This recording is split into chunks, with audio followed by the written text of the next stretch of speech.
guys, so ito po yung pink oyster mushroom. Sobrang grabe, ang dami. Pino nung binuksan na po yung kanilang bibig, ayan. Sobrang dami, ang sipag-sipag ng pink magbunga. So ito, ayan. Grabe, oh, binlid.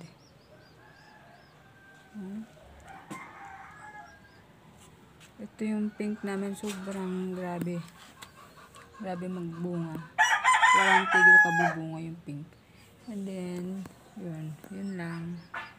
Hello guys, ito naman po yung aming gray oyster mushroom. Ayan po, inopen na po siya ng aking nanay. So, ayan, may mga bunga po sila na pakunti-kunti. So, ayan, inopen na po siya ng karaang araw lang. So, ayan, ang daming stick, oh. Ayan.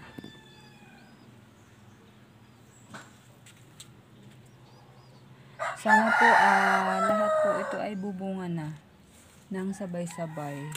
Ayan. So, update next week or the other day. Yan lang. Ito po yung sa likod ng aming gray. So, ito po, katulad po nito is patay na siya or lanta na siya.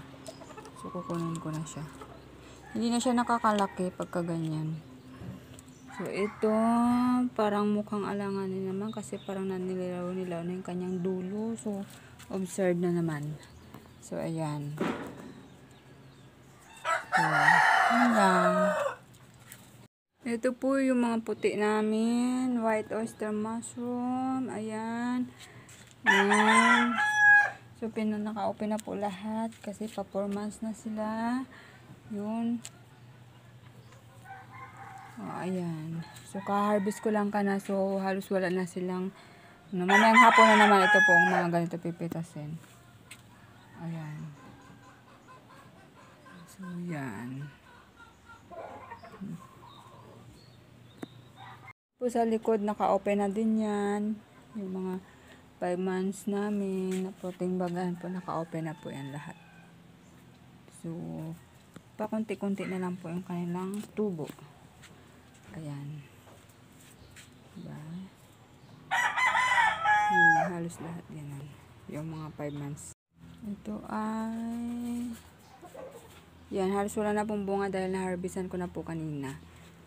Yun. Kunti na lang po yung bunga nila kasi ano na eh, performance na kasi sila. Ayan.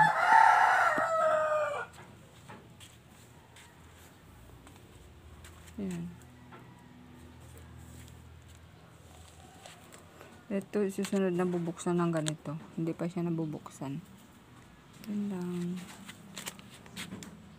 Yung bagong, hello guys. So, ito po yung bagong dating nung nakaraang Sabado. So, 4-5 days. Ayan. So, may bumunga na din. So, nakapitas na rin ako ng 2 protein bag. So, ayan. Nasa 1,091 protein bags po ito lahat. Ayan. Yun. Ito, na-harvestan ko na siya kahapon. Ayun, may tumubo na. So, by next week, yan. By next week na naman sila. Start na ng bunga nila. So, next week. Man po ay magpa 5 months na kasi ito sila kaya halos wala na rin bunga at saka napitasan ko na rin po sila kanina.